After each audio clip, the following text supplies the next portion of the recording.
National conference ने केंद्र शासित जम्मू कश्मीर में परिसीमन के लिए गठित आयोग से किनारा कर लिया है।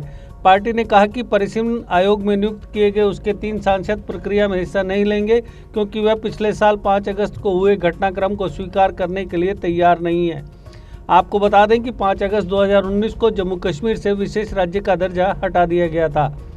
परिसीमन पर नेशनल कॉन्फ्रेंस के स्टैंड का पीडीपी, पीपल्स कॉन्फ्रेंस और कांग्रेस समेत बाकी दलों ने समर्थन किया और कहा कि 5 अगस्त 2019 के बाद यहां किसी भी तरह का कार्य अवैध और असंवैधानिक है और इसे किसी भी रूप में स्वीकार नहीं किया जाएगा।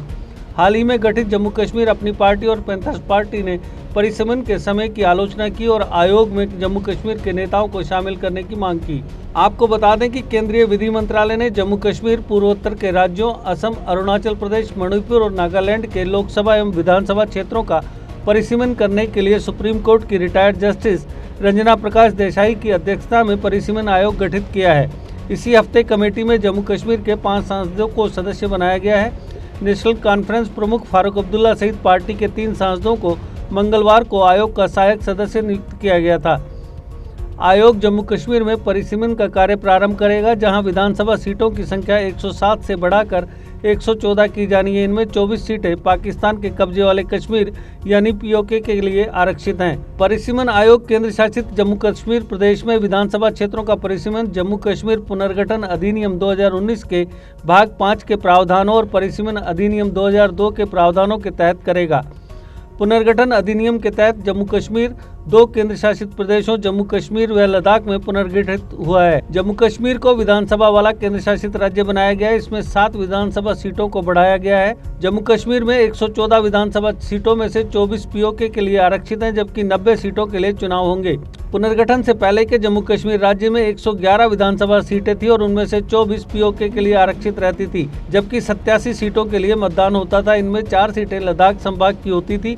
लद्दाख के अलग केंद्र शासित प्रदेश बनने के बाद ये सीटें समाप्त हो गई हैं। जम्मू कश्मीर में 83 सीटें रह गई हैं। अब जम्मू कश्मीर में 90 विधानसभा सीटें होंगी और 2 महिला विधायकों को नामांकन के जरिए विधानसभा में प्रवेश मिलेगा। पुनर्गठन से पहले जम्मू कश्मीर में विधानसभा में जम्मू संभाग की 37, कश्मीर वादी की 46 और लद्दाख संभाग की 4 सीटों पर मतदान होता था। जम्मू कश्मीर में अंतिम बार परिसीमन 1994-95 के दौरान राष्ट्रपति शासन के दौरान ही हुआ था और उस समय विधानसभा सीटों की संख्या को 78 से बढ़ाकर 87 किया गया था।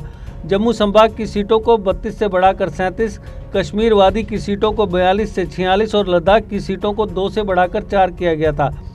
तत्कालीन प्रधानमंत्री अटल बिहारी वाजपेयी के नेतृत्व वाली केंद्र सरकार ने भी वर्ष 2002 में जम्मू कश्मीर परिसीमन का फैसला लिया था, परंतु डॉक्टर फारूक अब्दुल्ला के नेतृत्व वाली सरकार ने इस पर रोक लगा दी थी। अब इस प्रक्रिया को खारिज करते हुए नेशनल कॉन्फ्रेंस ने कहा कि आयोग जम्मू कश्मीर पुनर्गठन अधिनियम 2019 की उपज है, जबकि इस अधिनियम को पार्टी सुप्रीम कोर्ट के अंदर और बाहर चुनौती दे रही है। पार्टी ने एक बयान में कहा, आयोग में भाग लेना 5 अगस्त 2019 के घटनाक्रमों को स्वीकार करने के समान होगा, जो करने को नेशनल कॉन्फ्रेंस अनिच्छुक है।